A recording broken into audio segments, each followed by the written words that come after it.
అందరికీ నమస్కారం. నేను Swaroopa Potlapalli. Welcome to iDream. హైదరాబాద్‌లోని మేడ్చల్‌లో ఉన్న సీఎంఆర్ కాలేజీలో సీసీ కెమెరాల వ్యవహారం బయటకొచ్చింది.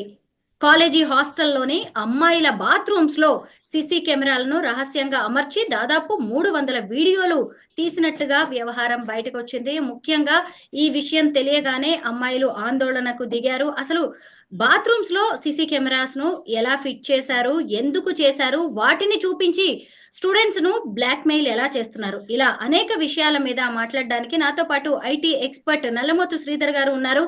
ఆయనతో మాట్లాడదాం. నమస్తే శ్రీధర్ గారు. నమస్తే సురత్ గారు. సీసీ కెమెరాలనేవి హడలుగొడుతున్నాయండి. ముఖ్యంగా అమ్మాయిల హాస్టల్స్‌లో వాటిని అమర్చి వారి పర్సనల్ వీడియోస్‌ని బయటకు తీయడమే కాకుండా బయటకు పంపించి వాటిని షేర్ చేస్తూ, అమ్ముతూ బిజినెస్ చేసుకుంటున్నారు. కోట్లాది రూపాయలు దండుకుంటున్నట్టుగా గూడా తెలుస్తుంది. ముఖ్యంగా ఈ సీఎంఆర్ కాలేజ్‌లో బాత్రూమ్‌లో ఎలా సీసీ కెమెరాస్‌ను ఫిట్ చేసి ఉంటారంటారు?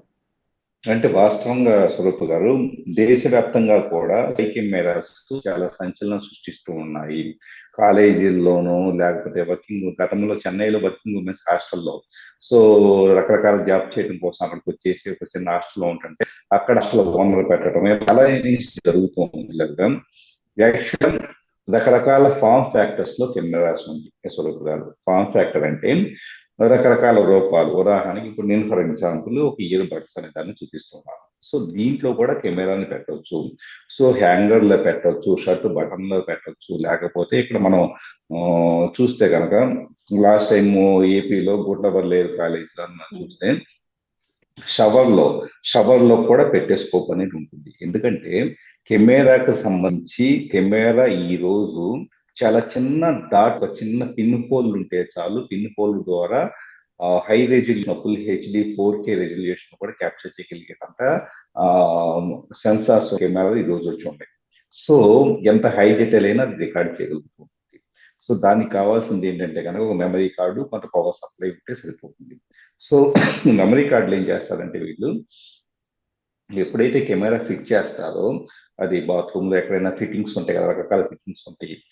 సో ట్యాప్స్ కావచ్చు, లేకపోతే మిర్రర్స్ కావచ్చు, ఇంకా లేకపోతే ఈ షవర్ లో దగ్గర ఇలాగ ఎక్కడైనా కానీ ఫిట్ చేసే స్కోప్ అనేది ఉంటుంది.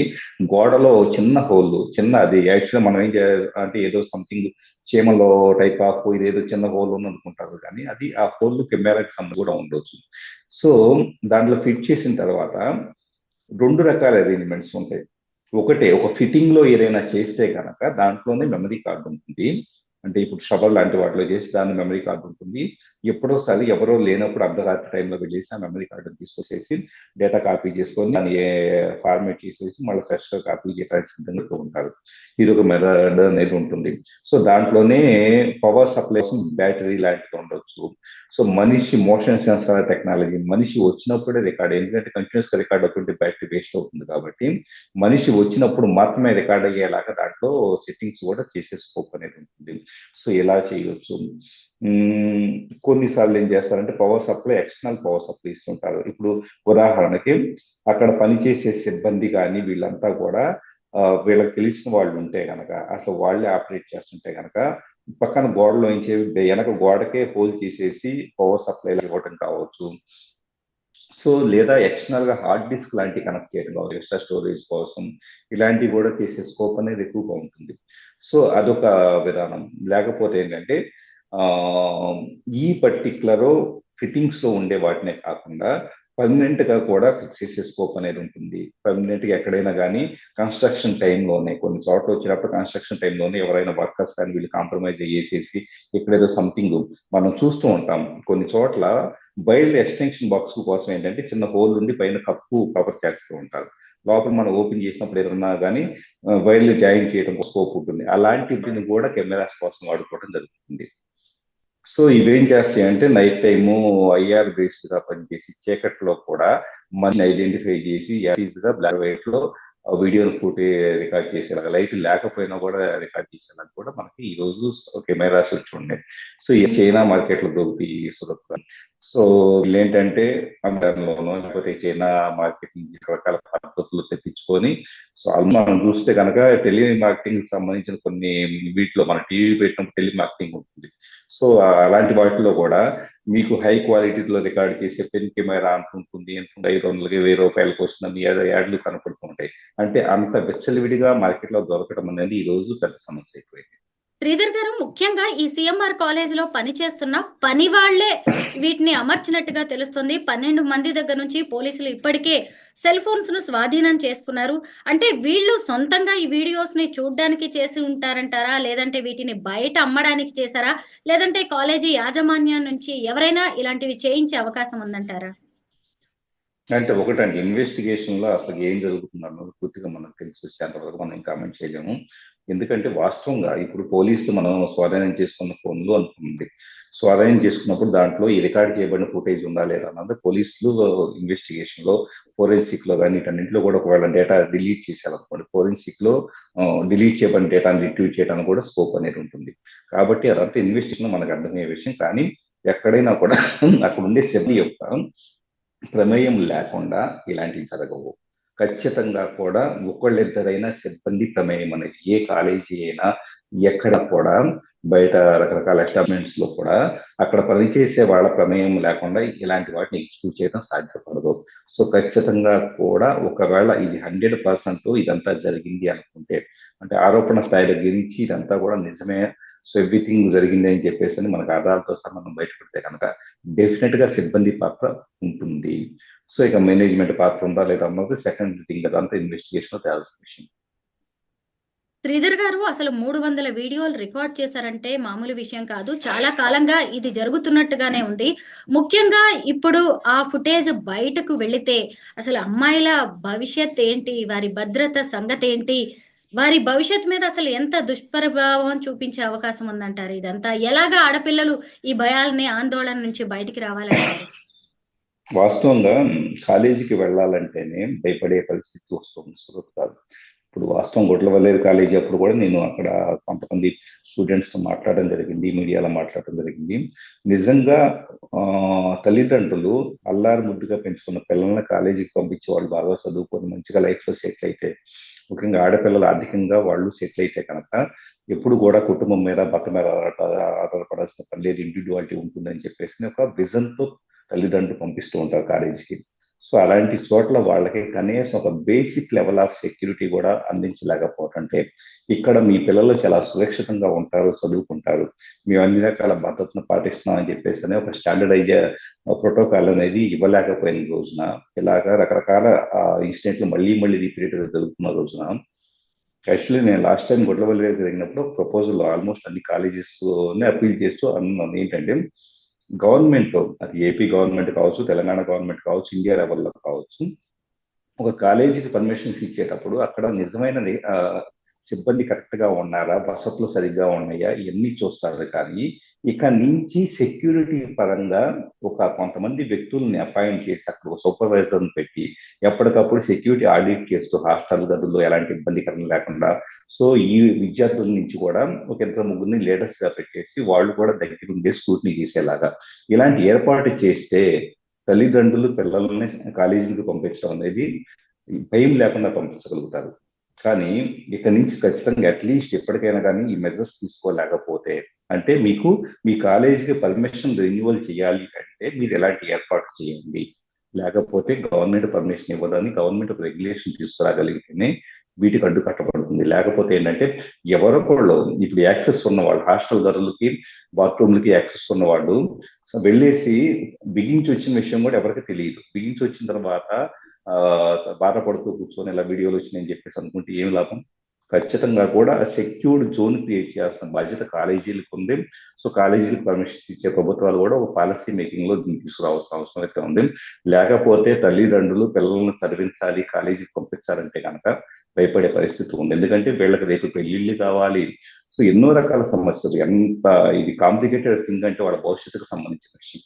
శ్రీధర్ గారు, లాస్ట్ డిసెంబర్ లో కూడా ఉత్తరప్రదేశ్ లోని ఓ స్కూల్లో ఇలాంటి ఇన్సిడెంటే బయటపడిందండి. టీచర్స్ వాడే బాత్రూమ్ లో ఏకంగా స్కూల్ డైరెక్టరే సీసీ కెమెరాస్ పెట్టి తన ల్యాప్టాప్ కి, తన సిస్టమ్ కి వాటిని కనెక్ట్ చేసుకుని ఆ వీడియోస్ చూస్తున్నారు అంటే అసలు మనుషుల్లో ఎంత పర్వర్షన్ పెరిగిపోయినట్టండి. ముఖ్యంగా ఈ మధ్య ఒక రిపోర్ట్ కూడా బయటకు వచ్చింది.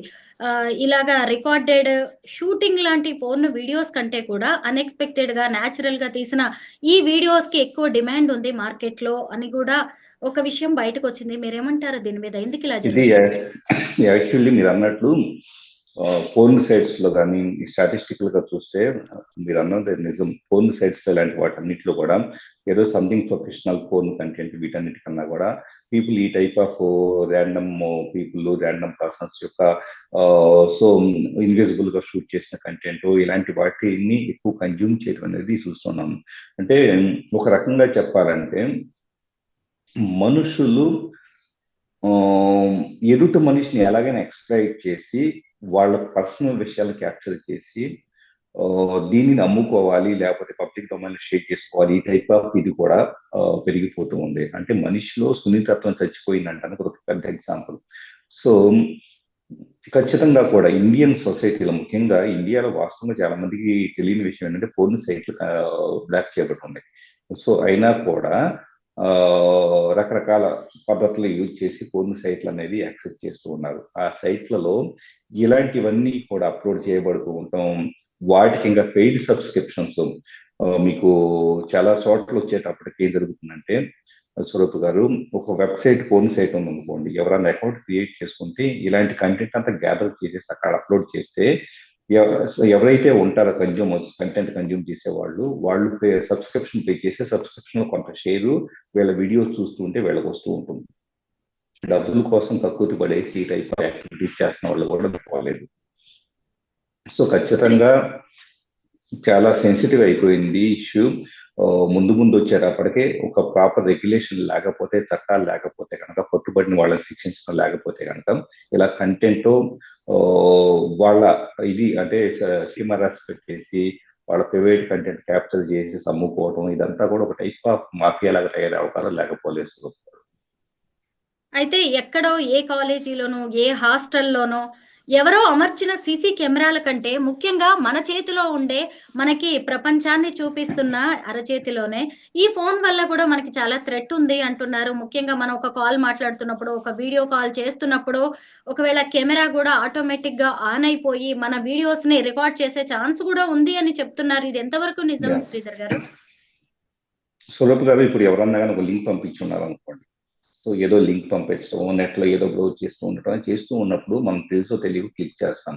క్లిక్ చేసిన తర్వాత మన ఫోన్లో ఉండే ఫ్రంట్ కెమెరా కావచ్చు, ఫోన్ ఏదో మనం చూస్తూ ఉంటాం, ఏదో చదువుకుంటూ ఉంటాము, లేదా ఫేస్బుక్ లాంటివి చూస్తూ ఉంటాం, ఆటోమేటిక్గా తెలియకుండా ఫ్రంట్ కెమెరా నుంచి మన ఫేస్, మన బ్యాక్గ్రౌండ్ ఎవ్రీథింగ్ అనేది రికార్డ్ అయిపోతూ ఉంటుంది. సో బ్యాక్ కెమెరా నుంచి కావచ్చు, మనం లొకేషన్ కావచ్చు, ఒక దగ్గర కూర్చొని మనం ఇలా ఏదో మాట్లాడుకుంటున్నాం, మనం ఏం మాట్లాడుకుంటున్నాం ఆడియో అంతా కూడా ఎవరైతే హ్యాకర్ ఉంటారో వాళ్ళకి పంపించబడుతూ ఉంటుంది. ఇదంతా కూడా తెలియకుండా ఎన్నో రకాల ప్రమాదాలు మన ఫోన్కి వచ్చే లింకుల ద్వారా కొంచెం ఉన్నాయి. క్లిక్ చేస్తే కనుక ఆటోమేటిక్ స్కోప్ అనేది ఉంటుంది. ఇది మాత్రమే కాదు, ఇదంతా హ్యాకింగ్ పాయింట్ ఆఫ్ వ్యూలో ఇప్పుడు అన్నిటికంటే ప్రమాదం. మనం బాత్రూమ్ లో కెమెరాల గురించి మనం మాట్లాడుకుంటున్నాం, ఇదొక ఎత్తు. బయటికి వెళ్తే ఇప్పుడు ఫోన్ ఏం చేస్తానంటే కనుక, మనం అంటే కొంతమంది వీళ్ళు ఎవరైతే క్రిమినల్స్ ఉంటారో ఏం చేస్తారో జేబులో ఇలా పెట్టుకుంటారు. పెట్టుకున్న తర్వాత కెమెరా బ్యాక్ సైడ్ ఇలా ఉంటుంది. సో కొన్ని అప్లికేషన్స్ వాడి వాళ్ళు ఫ్రంట్ వైపు ఉండే షాపింగ్ మాల్కి వెళ్తారు, ఫ్రంట్ వైపు ఉండే వ్యక్తుల యొక్క వీడియోస్ రికార్డ్ చేసుకుంటారు. సో పొరపాటున ఎవరైనా అనుమానం ఫోన్ తీసుకుంటే అక్కడ ఏమి ఉండదు, అది బ్యాక్గ్రౌండ్ రన్ అవుతూ ఉంటుంది. ఇప్పుడు వీళ్ళు ఏం చేస్తారు, ఈ వీడియో మొత్తాన్ని రికార్డ్ చేసేసి తీసుకువెళ్ళేసి ఎవరైతే ఫేస్, ఇప్పుడు షాపింగ్ మాల్లో చాలా మంది అమ్మాయిలు, రకరకాల పీపుల్ వస్తూ ఉంటారు, కుటుంబాలు వస్తూ ఉంటారు. సో వీళ్ళ ఫొటోస్ మొత్తాన్ని, వీళ్ళ యొక్క వీడియో ఫుటేజ్ రికార్డ్ అయింది కదా, ఫేసెస్ మొత్తాన్ని తీసి డీప్ ఫేక్ లో సో వీళ్ళని ఒక స్పెసిఫిక్ ఫోన్ కంటెంట్ లో ఓవర్లాప్ చేస్తారు. దాన్ని ఇంకేమనుకోవాలి. ఎంతో దారుణమైన పరిస్థితి ఏర్పడ్డాయి. అంటే షాపింగ్ మాల్కి వెళ్ళినా, మనకి బస్ స్టాండ్స్, లేకపోతే పబ్లిక్ ప్లేసెస్, సినిమా థియేటర్స్కి వెళ్ళినా కూడా ఈ టైప్ ఆఫ్ ప్రమాదాలు అనేది కొంచెం ఉన్నాయి. సో డెఫినెట్ గా కూడా దీని మీద కొంత రెగ్యులేషన్ అయితే అవసరం ఉంది. ఇప్పటికే చదువులు అనేవి పిల్లల మీద ఎంతో ప్రభావం చూపిస్తున్నాయి. ఇంకొక వైపు చూసినప్పుడు ఈ స్ట్రెస్‌ని భరించలేక, ప్రెషర్‌ని భరించలేక చాలామంది పిల్లలైతే సూసైడ్ చేసుకుంటున్నారు.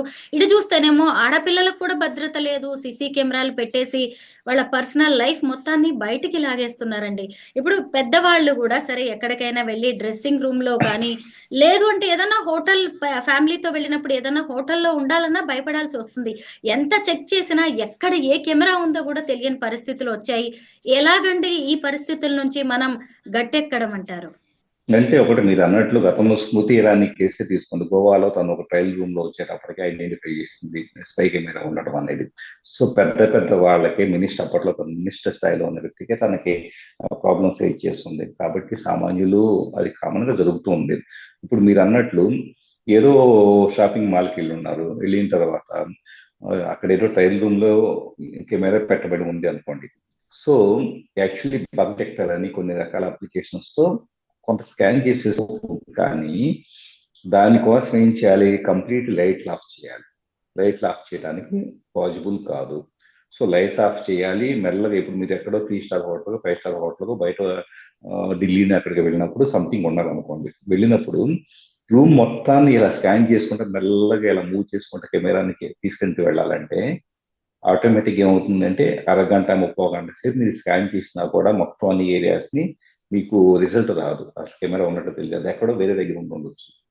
సో వెళ్ళిన టైం అంతా సహజంగా మనం ఏం చేస్తాం, ఏదో షార్ట్ ట్రిప్ 2-3 రోజుల పాటు అక్కడ ఏదో లొకేషన్ చూస్తూ ఎంజాయ్ చేయడం కోసం వెళ్ళి ఉంటాం.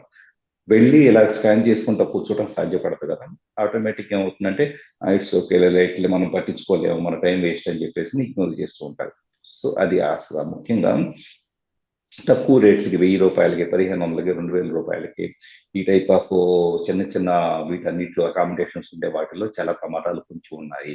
అలాగే ఓయో రూమ్స్ లాంటి వాటిలో చాలా దారుణంగా ఈ టైప్ ఆఫ్ కెమెరాస్ బిగించబడుతున్నట్లుగా కూడా మనకి చాలా స్టాటిస్టిక్స్, చాలా మనకు ఏదైతే డిపార్ట్మెంట్ లో మనకి ఫైల్ అయ్యే కేసులు చూస్తే ఓయో రూమ్స్ లో విపరీతంగా ఈ టైప్ ఆఫ్ కెమెరాలు బిగించబడుతున్నట్లు కూడా మనకు స్టాటిస్టిక్స్ వస్తూ ఉన్నాయి. సో డెఫినెట్ గా బయట ఎక్కడైనా స్పెండ్ చేయాలంటే ఆ ట్రైలూన్కి వెళ్ళాలన్నా, హోటల్కి వెళ్ళాలన్నా, లేదా ఇంకో దగ్గర సంథింగ్ ఇంకో లొకేషన్కి వెళ్ళాలన్నా అక్కడ ప్రైవసీకి కాపాడబడుతుంది అని చెప్పేసి ఏమాత్రం నమ్మకం లేదు. ప్రతి ఒక్కళ్ళు ఇన్సెక్యూర్ గా బతకాల్సిందే. అది ప్రస్తుతం పరిస్థితి.